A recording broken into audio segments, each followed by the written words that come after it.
சித்தர் தூக்க முறைகள். 1. மிதமான தூக்கம். குறைவும் அல்ல அதிகமும் அல்ல. சித்தர்கள் கூறியது, அதிகம் தூங்கினால் சோம்பல், குறைவாக தூங்கினால் உடல் சோர்வு.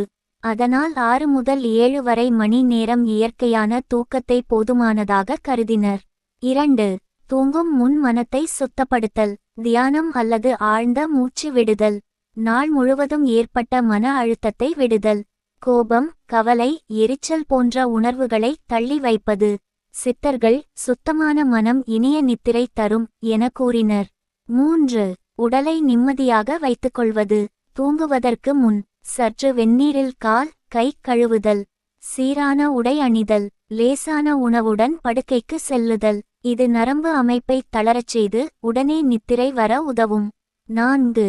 வலது பக்க திரும்பி தூங்குதல். தேவ பக்கம். சித்தர் மரபில் இடது பக்கமாக படுப்பது ஜீரணத்திற்கு நன்று. வலது பக்கமாக திரும்பி இறுதியாக தூங்குவது நரம்பு ஓட்டத்தை சரி செய்யும்.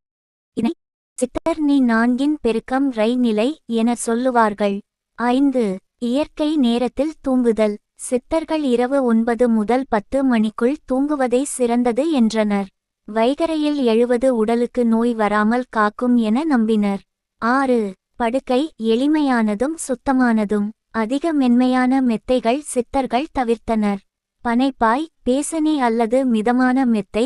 இது உடல் அலைன்மெண்ட் சரி வைத்து நித்திரையை மேம்படுத்தும். 7.